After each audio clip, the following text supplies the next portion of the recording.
Yo, what up dudes? I decided I would film with my GoPro in my head because this is just to give you an idea of how I get that first person perspective. As you guys saw, Ross did a knockout job. Well, Ross and Kyle over at Rebellion Forge did a badass job on the bars and the Z. And now that I got the car back at my house, finally getting a chance after spending some time with family on my birthday weekend, finally get some time to get back to the car myself and start working on it. The main goal for tonight is just to get the car up on jack stands again and just start taking the fuel tank out, probably strip the rear end out. I need to box in that frame where I cut out that chunk for the differential. Probably see if I can knock that out. Just start really cleaning up under the car. Start thinking about how I want to run brake lines, fuel lines, get brackets done for those, etc. So that's kind of the game plan tonight. Maybe if I get ambitious, I'll pull the motor out. We'll see. I've got a couple hours to work, but so yeah, that's kind of where I'm at, and we'll just go ahead and jump in. So, as you can see, we got the hatch off. Ross went ahead and took that off when he was working on the car. Ultimately, this car will get repainted just because the paint's got a lot of imperfections and stuff like this. Just needs to be taken care of, and it'll drive me nuts too, so.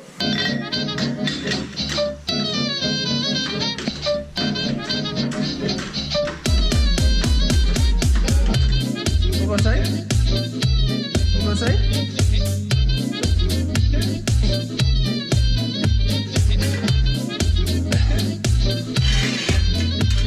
See the new subframe connectors. God damn, they look good. Got reinforcement bar here.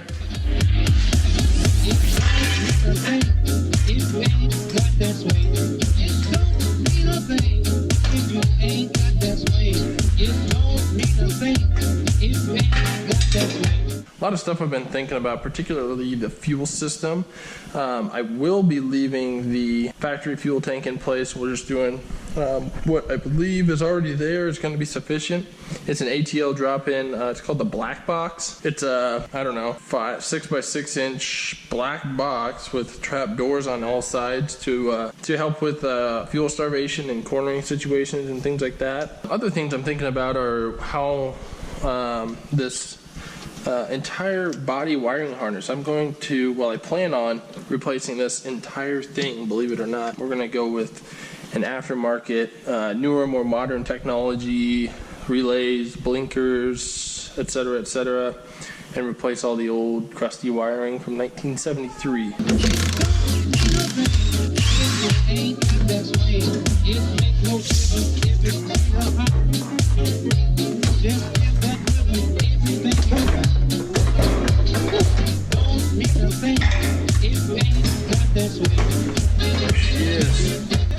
Back in the day, we put these, I don't even know what you call this, foam padded crap on it, and I don't know, probably not the best idea.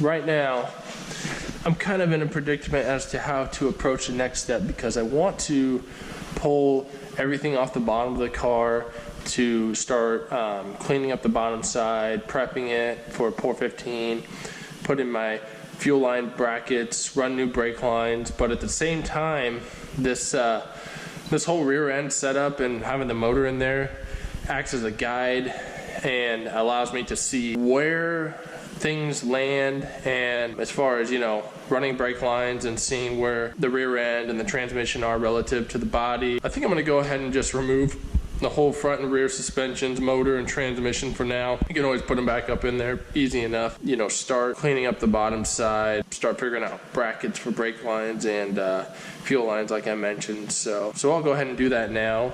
Drop the rear end out of the car, get the motor out.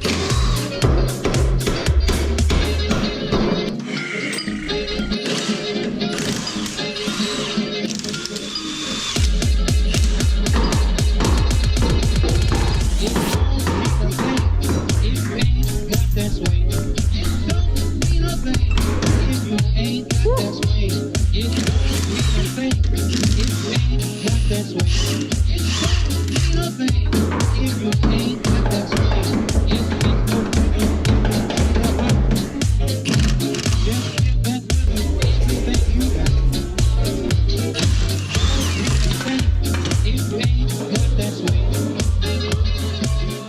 And there we go. Now, we can start pulling brake lines and stuff. I don't know if you can see this, but I just spent the last 20 minutes trying to pull these stupid parking brake tab retainer deals out. That's how it goes sometimes.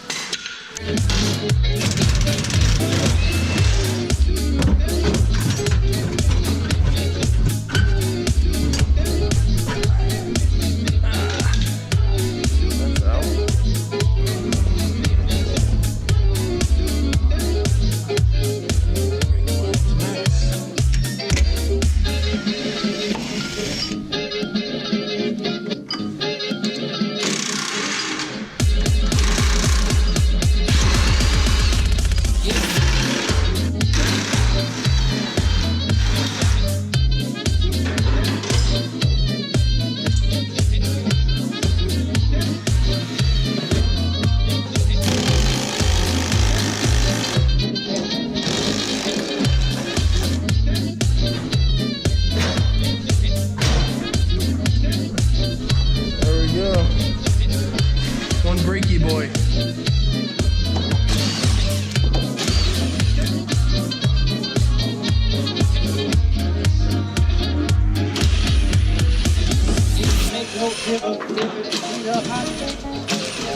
Just give that rhythm everything you got.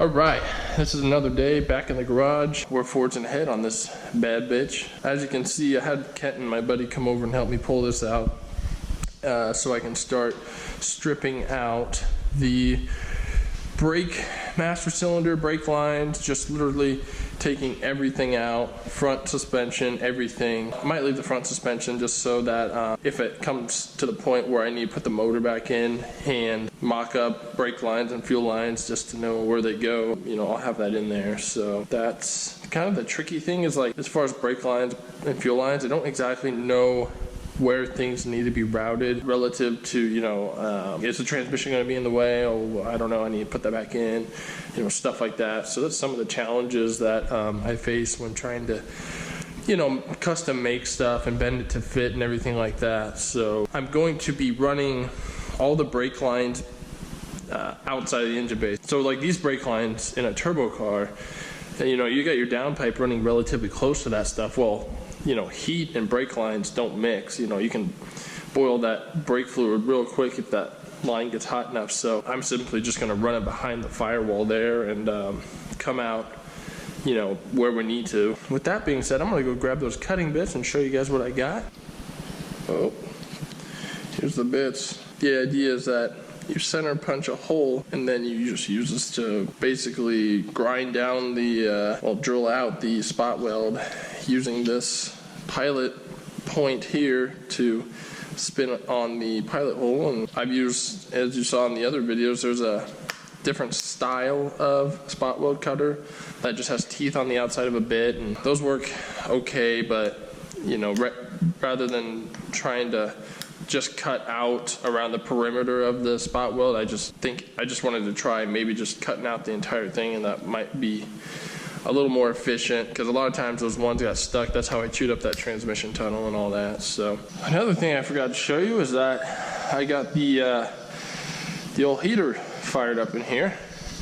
As you can see, it's just a basic, it's got a little fan on the front. I think we picked this up from Harbor Freight like 10 years ago, but it's worked great ever since. And heats this room, I mean, probably to 70 degrees in an hour or so. So plenty for what I want to do, and it's cheap. I think it was like maybe $100 or something, if that.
so that's a wrap for this episode. Nothing too exciting going on. This is just stripping the car down. Main reason for doing that is this car's got so many years and so much time on it that, you know, refreshing pretty much everything is important. The main reason on the interior for stripping everything down is because I'm putting that Wilwood pedal box in the car, as well as vintage air conditioning and heating unit in there. So removing the dash, the existing pedal box, steering column, oh, and electric steering I'm putting in there, so that's why we removed the steering column.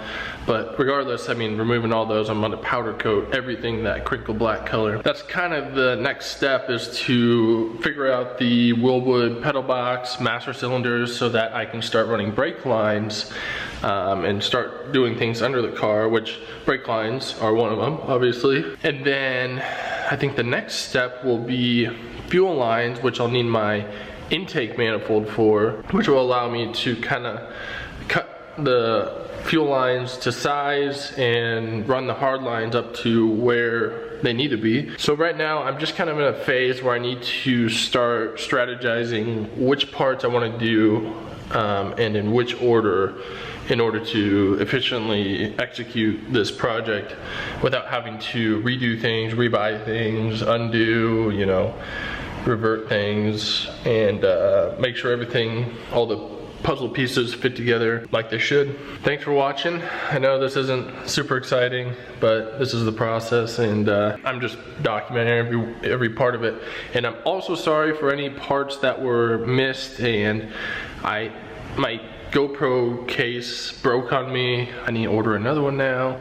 The little plastic tabs broke off, and so I wasn't able to keep that thing on my head for some of the removal of some parts, so we'll try again next time. So anyway, thanks for watching. Have a good one.